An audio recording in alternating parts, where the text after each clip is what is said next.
Sir నేను నంద్యాలలో ఒక మర్డర్ జరిగింది. సేమ్ టైంలో మన జగ్గంపేటలో కూడా ఒక దాడి జరిగింది సార్. ఈ రెండిటికి సంబంధించి జగన్మోహన్ రెడ్డి గారు కూడా వీటిని ఖండిస్తూ ఒక ట్వీట్ చేశారు. అసలు ఏం జరిగింది ఈ ఇష్యూలో? మరి ఎవరు చేయించారు సార్ వీటిని? క్లియర్‌గా తెలుగుదేశం వాళ్ళే ఈ 2 కూడా చేయించారు.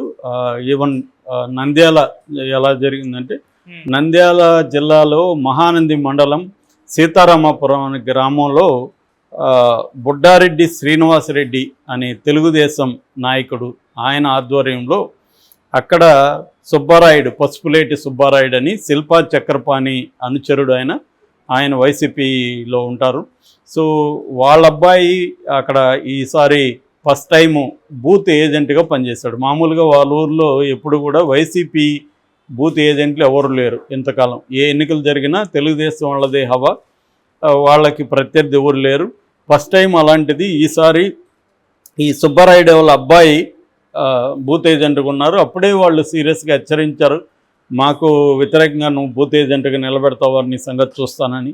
సో గెలిచిన తర్వాత నిన్న ఈవినింగ్ నుంచే దాడులకి వాళ్ళు రెడీ అవుతున్నారు. ఫస్ట్ శేఖర్ రెడ్డి అనే అతను అరౌండ్ 9:30కి ఆ టైంలో అక్కడ తెలుగుదేశం జయనారపరెడ్డి అని ఆయన వైసీపీ అతను దగ్గరికి వెళ్ళారు. అతన్ని చంపాలనుకున్నారు నారపరెడ్డి దగ్గరికి. అయితే అంతకుముందు వాళ్ళు అక్కడ ఒక ఇంటికి వెళ్ళి శేఖర్ రెడ్డి అనే అతను, తెలుగుదేశం అతను, పెద్దిరెడ్డి అనే ఒక వైసీపీ నాయకుడు ఇంటికి వెళ్ళారు. ఇంటికి వెళ్తే పెద్దిరెడ్డి లేడు ఇంట్లో. అప్పుడు ఇంట్లో వాళ్ళని, ఆడవాళ్ళంతా దుర్భాషలాడి కొట్టడానికి వెళ్ళినప్పుడు ఈ జయనారపరెడ్డి అడ్డుకొని ఇట్లా ఆడవాళ్ళ మీద మీరు చేయకండి, వెళ్ళిపోండి అని చెప్పారు. దాంతో శేఖర్ రెడ్డి వెళ్ళిపోయి మొత్తం ఆ జయనారపరెడ్డి అంతు దూరాలి, ఈ రోజుకి రాత్రికే పని అయిపోవాలి, ఇలాగ మాట్లాడుకొని వాళ్ళని ఆర్గనైజ్ చేసుకుంటుంటే జయనారపరెడ్డికి ఈ విషయాలను తెలిసాయి. దాంతో ఆయన ఇమీడియట్గా ఎస్ఐకి ఫోన్ చేశాడు. ఎస్ఐ వచ్చాడు. ఎస్ఐతో ఇలాగా ఈరోజు నన్ను ఇంకొక అతన్ని చంపాలని ప్లాన్ చేస్తున్నారు సార్, మీరు ప్రొటెక్షన్ ఇవ్వండి అంటే ఎస్ఐ అన్నట్లేదు, నువ్వు పోలీస్ స్టేషన్కి వెళ్ళిపో, పోలీస్ స్టేషన్లో ఉండి నాకు వాట్సాప్లో నీ ఫోటో పెట్టు, అక్కడ ఉంటే నీకు సేఫ్టీ అంటే, సార్ నాకు సేఫ్టీగా సార్, మా వాళ్ళందరూ ఉన్నారు కదా ఇక్కడ అంటే కూడా ఎస్ఐ వినలేదు. దాంతో జయనారపరెడ్డి పోలీస్ స్టేషన్కి వెళ్ళిపోయి ఫోటో తీసి ఈయనకి ఎస్ఐకి పెట్టాడు. ఆయన పోలీస్ స్టేషన్లో ఉండిపోయాడు. తర్వాత ఆయన ఎస్పీ అదిరాజ్ సింగ్కి కూడా ఫోన్ చేశాడు ఈ జయనారపరెడ్డి, సార్ ఇక్కడ దాడులు జరిగే అవకాశం ఉంది, ఈరోజు చంపే అవకాశాలు ఉన్నాయి సార్, మీరు ప్రొటెక్షన్ పంపించండి, జిల్లా కేంద్రానికి 12 కిలోమీటర్లు కూడా లేదు, మీరు ఫోర్స్ని పంపించండి సార్ అంటే ఆయన పంపించలేదు. ఓన్లీ ఒక ఎస్ఐ, 2 కానిస్టేబుళ్ళు మాత్రమే, అది కూడా వీళ్ళ ఇంటి దగ్గర రాలా, ఊళ్ళో ఎక్కడ ఉన్నారు. దాంతో వీళ్ళు 12-12:30 మధ్య పెద్ద ఎత్తున ఈ బుడ్డారెడ్డి శ్రీనివాసరెడ్డి అనే తెలుగుదేశం నాయకుడి ఆధ్వర్యంలో పెద్ద ఎత్తున వచ్చి ఈ పసుపులేటి సుబ్బారాయుడిని ఇంట్లో ఉంచి ఆయన లాక్కొని వచ్చి వాళ్ళ ఇంటి ముందే కత్తులతో, గొడ్డలతో నరికి పొడిచి చంపేస్తారు. చంపేసి వెళ్ళిపోతూ కూడా ఎస్ఐని, కానిస్టేబుల్ని కూడా బెదిరించినారని చెప్తున్నారు. మిమ్మల్ని కూడా పెట్రోల్ పోసి తగలబెడతామా, మమ్మల్ని ఏమన్నా అడ్డుకున్నా, మమ్మల్ని చేసినా అని బెదిరించారని చెప్తున్నారు. సో వెళ్ళిపోయినాక, ఇదంతా అయిపోయినాక పోలీసులు వచ్చారు. దాని తర్వాత డిఎస్పీ రవీందర్ రెడ్డి ఆయన ఇది ఖచ్చితంగా తెలుగుదేశం వాళ్ళు చేసిన హత్య అని చెప్పాడు ప్రెస్ మీట్లో.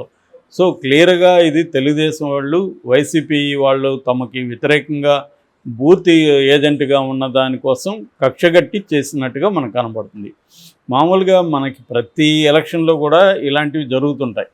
మేము ఏపీసీఎల్స్లో ఉన్నప్పుడు అనేక ఫ్యాక్ట్ ఫైండింగ్లో కూడా వెళ్ళేవాళ్ళం. ఇలాంటివి ఎన్నికల తర్వాత గెలిచిన వాళ్ళు తమకి ఓట్లు వేయలేదని చెప్పి ఓడిన వాళ్ళ మీద దాడులు చేయడం, ఊర్లని తగలబెట్టడం, ఇలాంటి సంఘటనలు కూడా గతంలో కూడా జరిగాయి. ఏ ప్రభుత్వంలో ఉన్నా ఇవి జరుగుతుంటాయి.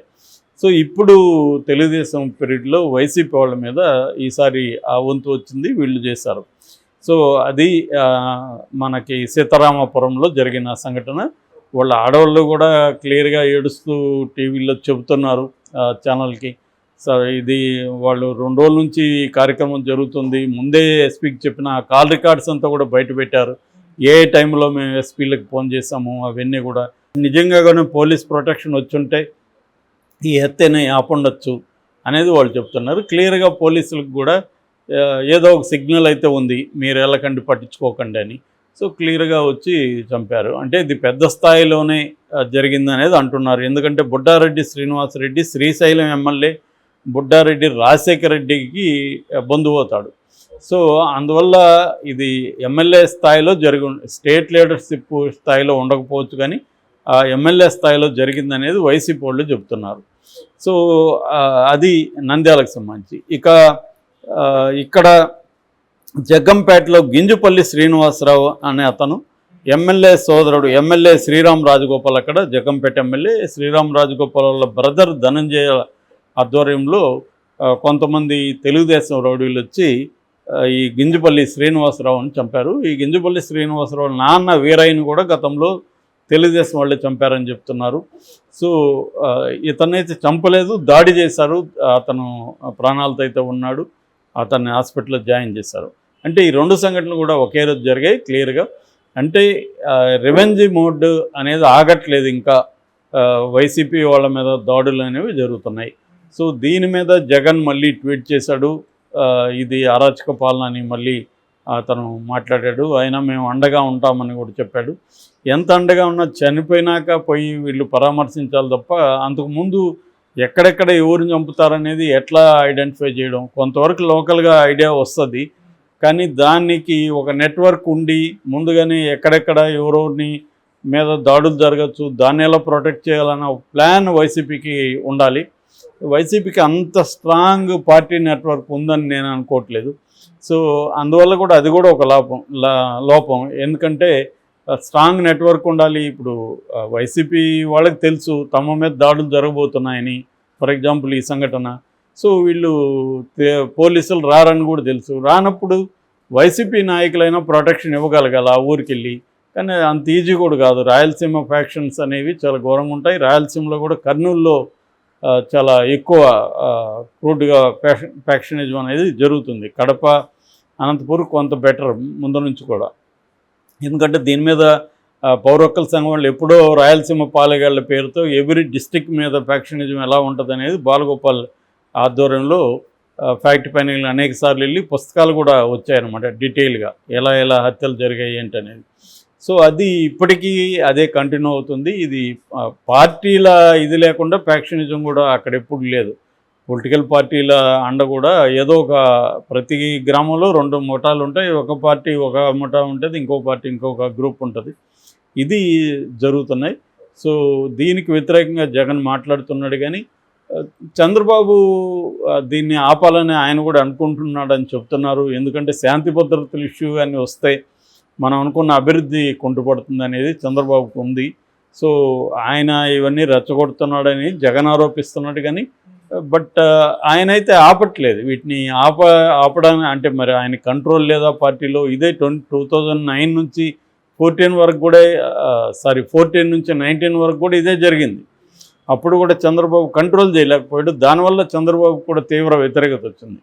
సో అంటే పార్టీని పట్టించుకోవడం, పార్టీ క్యాడర్కి తను అండగా ఉండడం ఇంతవరకు ఓకే, కానీ వాళ్ళు ఏ అరాచకాలు చేసినా ఎఫ్ఐఆర్ కూడా చేయకుండా, ఇప్పుడు జగ్గంపేటలో నిన్న జరిగింది, ఎఫ్ఐఆర్ కూడా దాని మీద చేయలేదు.